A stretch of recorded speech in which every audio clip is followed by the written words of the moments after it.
Ok.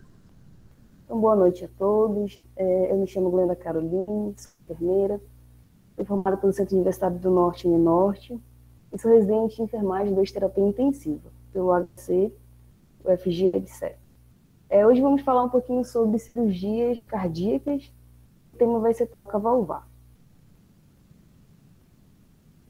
Vamos começar falando um pouquinho sobre a anatomia e fisiologia do coração, onde as válvulas do coração elas controlam o fluxo sanguíneo através do coração para dentro da artéria pulmonar e da aorta, por meio da abertura e fechamento, em resposta a alterações da pressão arterial, à medida que o coração contrai e relaxa através do ciclo cardíaco.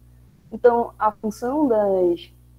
Lembrando que o coração ele é um órgão oco, ele vai ser preenchido com esse sangue que vai vir de todo o corpo, com a função de fazer essa bomba mesmo, de bombear esse sangue para o corpo todo. Então, recebendo esse sangue, ele é separado ali por 4 câmaras cardíacas, onde nós temos 2 átrios e 2 ventrículos. Temos as válvulas atrioventriculares, que são aquelas válvulas tricúspide, que separam o átrio direito do ventrículo direito, e ela tem 3 folhetos. Temos também a válvula mitral, que separa o átrio esquerdo do ventrículo esquerdo, com 2 folhetos. Ambas elas possuem as caudalhas, que são tendinosas, e elas ancoram e os folhetos valvulares nos músculos papilares, que é essa bem aqui do lado, a gente consegue ver nessa figura ao lado, que nós temos as válvulas, em cima tem o átrio e embaixo tem o ventrículo. Bem aqui são as caudalhas e bem embaixo são os músculos papilares. E a gente consegue ver que eles têm uma função muito importante para essas válvulas, que eles conseguem dar bem sustentação tanto na dilatação quanto na contração desse coração. Nós temos também as semilunares, que são as válvulas pulmonar, que vai do ventrículo direito e também da artéria pulmonar, e a válvula aórtica, que é do ventrículo esquerdo, e ejeta esse sangue para a aorta. Qualquer uma das válvulas que não se abrem ou não se fecham, o fluxo sanguíneo é afetado. Por quê? A função delas é que esse sangue ele vá ser unidirecional. Então, ele sempre tem que ir numa direção só. Se ele começa a refluir, se ele fica onde ele está, acontece problemas. Então, se essa circulação é afetada, vai se dar o nome de estenose ou vai acontecer uma regurgitação. Então, os principais distúrbios de válvula mitral, tem tanto de válvula mitral quanto de aórtica, também afeta as 2 outras válvulas, mas principalmente acontece nessas 2 válvulas, que é a estenose mitral, que é uma obstrução do sangue que flui do átrio direito para o ventrículo direito. Eles ficam estreitos. Isso acontece principalmente em situações em que tem uma partida reumática, na endocardite reumática. Por quê? Porque vai acontecer uma inflamação, e o que é a estenose? Ela vai obstruir. Então, esse sangue, normalmente, fisiologicamente, essas válvulas é para ajudar na contração, na abertura e no fechamento. Se acontece algum processo infeccioso nessa válvula, dificulta a passagem do sangue. Então, dificultando a passagem do sangue, que ocorre essa obstrução, vai acontecer essa estenose, vai dificultar a passagem do sangue e esse sangue vai ficar retido. E aí isso também é interessante, porque ele ficando retido vai ter uma pressão muito alta, vai poder voltar esse sangue e aí causa problemas. Então, os principais sintomas que ele vai ter é como a dispneia. É um dos sintomas que pode ocasionar também a estenose mitral. O regurgitamento mitral também ele é uma das complicações. O que ele é? Já que a estenose é uma dificuldade desse sangue passar, o regurgitamento é o contrário. Essas válvulas elas não conseguem fazer essa função de fechamento e abertura corretamente, e esse fluxo ele volta. E aí voltando também dá problema, porque vai sobrecarregar, e aí pode também causar edema do pulmão, e aí causa problemas para esse paciente também, que ele vai sentir isso através da sintomatologia. Beleza, temos a estenose e temos a regurgitação. Então, são problemas que podem ser ocasionados pelo defeito nessas válvulas. Então, o que pode ser feito? Primeiramente, vai ser feito a medicação para ver se tem algum, ou mudança de estilo de vida, para ver se consegue resolver. Se não conseguir resolver, vai ter que fazer, pode ser feito um procedimento de reparação. O que é? A reparação, em vez da substituição da válvula cardíaca, que é referida como valvuloplastia, tipo depende da causa da disfunção. Então, tem algumas situações que podem ser feita a reparação valvar.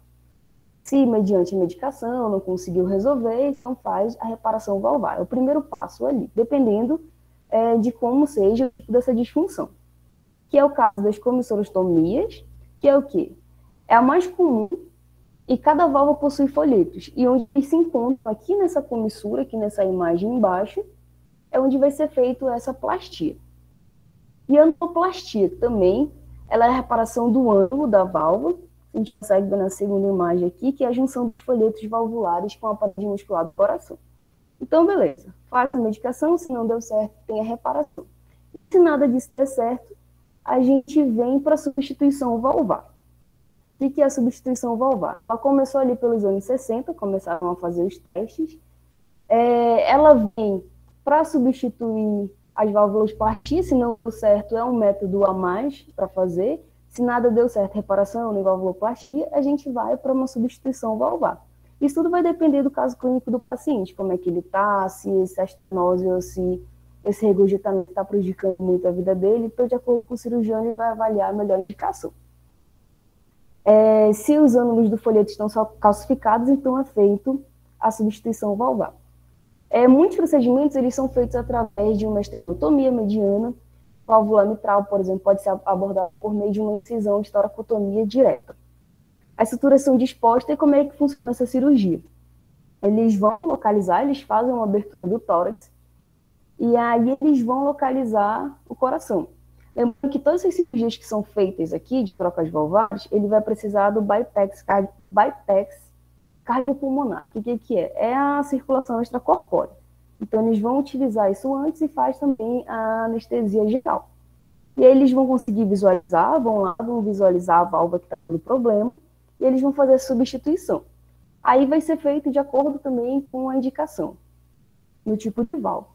E eles conseguem fazer assim, o procedimento é como essa imagem está ilustrando. Eles vão identificar, vão retirar o anterior, eles vão lá no anel, que é essa parte onde está essa segunda AB aqui, consegue ilustrar. Eles vão fazer os pontos, vai fazer a sutura, vai depois que vai ser substituída, faz também a sutura, e eles vão deslizar e vai ficar lá onde estava o anterior, a que estava dando problema. E os tipos de prótese, quais são? Nós temos pelo menos 4 tipos de próteses, que são as válvulas mecânicas, aquelas que acreditam ser mais duráveis, com frequência são usadas em pacientes jovens. As trombocitopenias consistem em complicações comuns que irão tomar anticoagulação para o resto da vida e por em torno de 25 anos. Ela é mais utilizada em pacientes jovens e faz também a opção pacientes em crianças. Por quê? Porque como ela é uma válvula metálica, ela não vai dar tanto problema relacionado a desgastamento. Não vai desgastar tanto, como é no caso das válvulas que são de suínas e bovinas, que elas têm esse tempo, e também nas válvulas que são feitas, inclusive, dos próprios seres humanos, que elas conseguem, com o tempo, elas vão desgastando. A válvula metálica já não tem esse problema, porque ela foi feita ali de carvão, é um material resistente, e ele não vai dar tanto problema assim.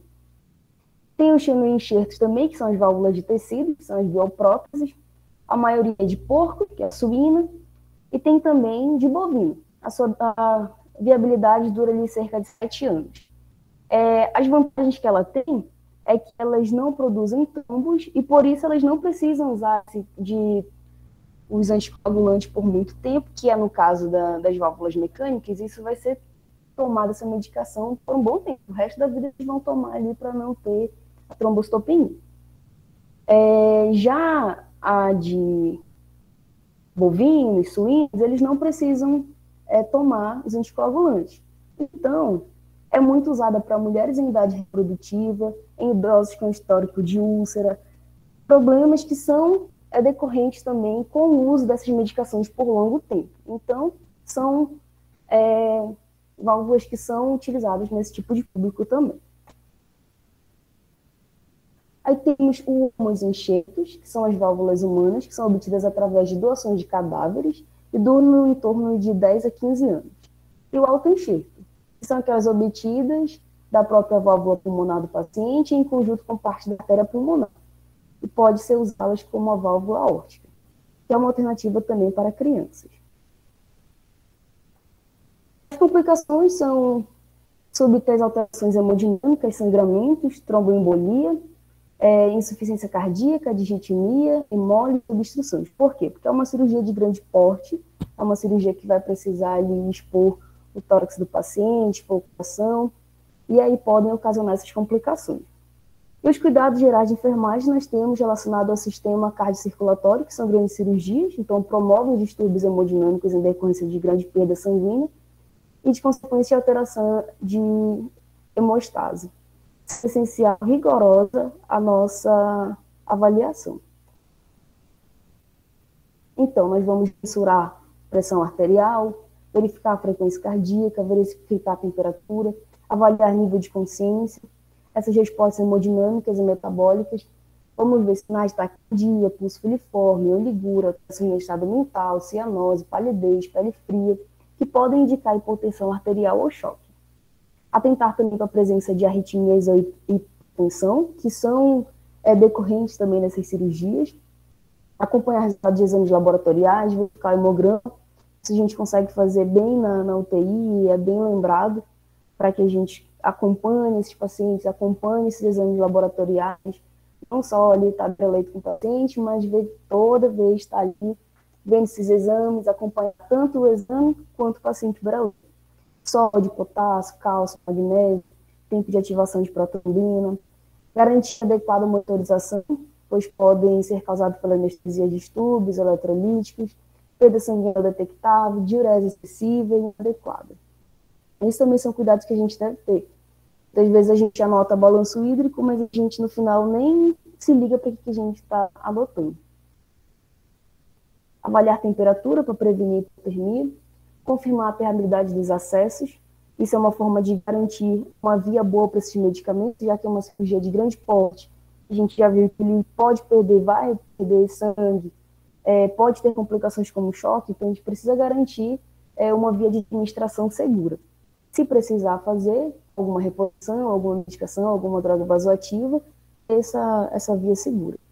Realizar o balanço hídrico, atentar tanto para as perdas quanto para os ganhos, avaliar as possíveis alterações de volemia que interferem na estabilidade hemodinâmica, conferir as medicações utilizadas no centro cirúrgico, isso também é uma parte importante quando ele chega no pós-operatório, para que a gente consiga ver o que foi administrado, para não fazer superdosagem também na UTI, calcular a dose da droga vasoativa. Muitas vezes a gente não calcula essa droga, só diz, está sendo infundido 5 ml por hora, mas a gente não calcula a quantidade da droga vasoativa, uma atribuição médica. Não, a gente está prestando cuidado também, tem que ter esses cuidados para ver se não está sendo uma superdose ou não.